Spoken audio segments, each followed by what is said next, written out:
is Brendan Ingle.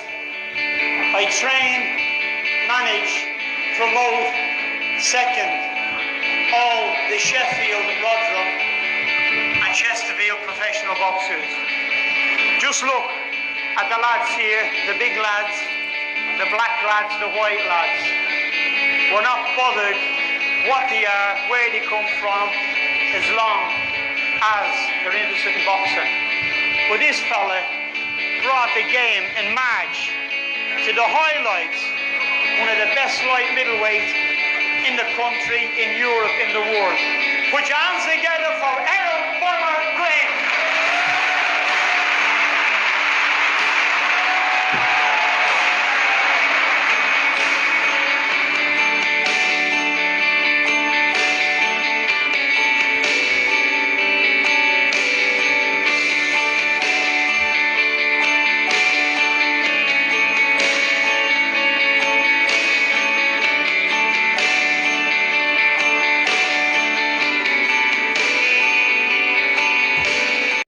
In 1964, one man changed the face of boxing in Sheffield forever. That man was Brendan Ingle. Since then, Sheffield has produced some of the best names in the boxing business.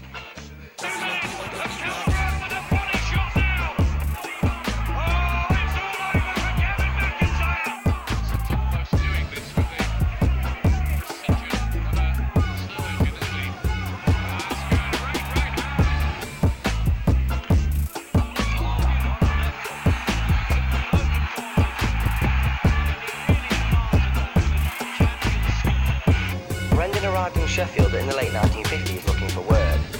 He followed his brother over to the Steel City where he had relations and soon made a name for himself. Brendan was approached by the local vicar in Winkerbank who explained to him the problem of youth violence in the area. The building opposite the church in Winkerbank was run down and out of use. Brendan was given licence to start work on the gym you now see today.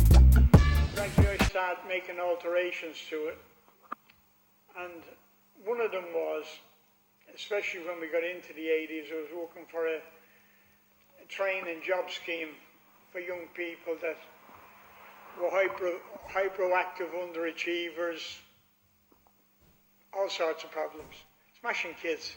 Having boxed in his youth, Brendan used his knowledge of the sport to construct every living detail of the gym. And also singing when you're training. People thought it was mad. Red and yellow and pink and green, orange and... So your hands, your feet, your eyes, your voice are all in coordination. Red and yellow and pink and green. Can't hear you. Red and yellow and pink and green, orange and purple and blue. I can sing a rainbow, sing a rainbow, sing a rainbow too. What do you think that does for you? Self-confidence. Look, you're looking down there. What do you think that does for you? Self-confidence. Gives you confidence. And then I sit down here and I go through everything as best I can of what I know, and hopefully they're going to do something with themselves. But if they look good, I look good. If they look crap, they say, who's training them? But I teach in here orthodox, southpaw, stand square on, switch, and box from the side. Now, I teach everybody the same, and I say, now you use it the best way you think is better for you. I don't enforce them. They've got, because I think I understand human nature, and I'm still learning. I can teach, and some fella says, well, I don't want to do that. I says, well, I'm teaching you, and then you use it as best to suit yourself. I don't want you coming along and saying, you didn't show me what you showed him. I show everybody, and I go through the pads, my son John and Dominic, my other son Brendan. We go through it. There's no favourites in here. But what happens is, champions are going to come out of here. So the time rolls on, all the champions come out. Names such as Errol Bomber Graham, Kell Brook, and also Ryan Rhodes have all been products of the Ingle camp, but Brendan feels that there is one individual who really stood out. Without a doubt, it's got to be Johnny Nelson. People are going to ask me why, and they say, well, Johnny Nelson come in here. He was a tall, skinny, black kid. He was afraid of his own shadow. He had no confidence. Earl Graham used to torment him in the ring. I want to beat your boy, your friend. I want to pin your dog. I'm a boxer, I'm only talking to you. How many fights have you had? Listen. No, how many fights have you had? I'm thinking of How many fights have you had? Can I just say to you? What do Just I? go back there and behave yourself. Get back in your cage and behave Tell yourself. your dog. Tell him. I'm on his cage. Shut up, you thick You bastard. tell him don't watch tonight. Go and get educated. Nasim Hamed, if you're watching, Mr. Can I just talk? Listen, Nasim Hamed, if you're watching, every dog is got gay. Get him back in his cage. Naz has backstabbed me. He has been snidey towards me. He has been underhanded towards me. And anyone who treats me like that, I don't have anything to do with, whether it's visual or from a hearing point of view. You can't do that.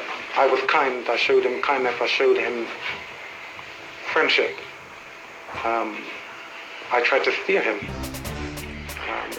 Let me just jump in here. Chris tried to nick Naz off me years ago, and Naz gave him the rods. That's the problem. Chris Eubank come to my gym. I paid him £300 a week. Johnny Nelson stood him on his head. Earl Graham stood him on his head and he wouldn't fight him. Naz has got more talent in his little finger than he's ever had. He come up to our gym and he watched Naz jump the ropes. He watched Naz strut around the place, and he went out and made a fortune. Not a problem. For the Boxers Association down London, he got Naz when he was up at the top of the tree, got him to one side and tried to steal him off me. And Naz come out and I tell you, Eubank was lucky I didn't finish upsetting about him. I might have been 54 at the time, but he'd have been in a bleeding fight with me, and you take that from me. He's a phony. Let me see who's who. Now watch Hamed commit a cardinal sin in boxing. Leaning back after throwing a flurry, Kelly was there and caught him. Can't do that with a top fighter. A little bit of hubris. We don't see this very often in one round. A fighter getting knocked down twice. You saw that Kelly landed a left and then a right. The first one was a knockdown. The referee was a little late getting in as he got up again. But he did bounce. Bang, step out. Get him up. You got me? Just don't get in a war with him. Pick him off. You will gradually break him up off your job. Yeah. Just bing. Mountain, then come back with it. Got me? You break him up on it. He's had his fun now. He's had his fun. You start giving it to him. So now it's Brendan Ingle, Prince Nassim's trainer ever since he saw him on a schoolyard when he was 7 years old. A lot of fights. George, this was like your fight with Ron Lyle. Gunslinger against gunslinger. Boy, this guy's got power all in his hand. He's not putting his body into it, just hand speed. That was the first Prince Nassim knockdown of Kelly in that round. And here's the Prince going down. I don't really think that was a knockdown. I think that this guy stooped so low, he has a tendency to touch his hands. Well, if his glove grazes the canvas, the referee is within his rights to rule it a knockdown, and 50 is devastated. And with that stunning left hand, and Kevin Kelly unable to get up from that left hand, he couldn't beat the count, and Esteves very properly waved it into the bout. A lot of that is, I just can't believe it. Kelly has that look. He just does not believe this guy can knock him down. Well, Kevin's people have been saying for weeks, we want him to box. We hope he doesn't indulge his tendency to get into a war. He couldn't resist it. It seemed too easy. This prince, he has the prince of power. Talk about the prince of power. It seemed a marriage from heaven, but ended in bitter divorce. They met when Nassim was 7. By the age of 12, they'd verbally agreed a deal which meant the trainer could take a quarter of all that he would earn. Did it! Shabana! But as the paydays became bigger, money and especially Brendan's share became an issue. Naz's marketability grew across the Atlantic. The hype for the fights became even more outrageous, and slowly the pair drifted apart.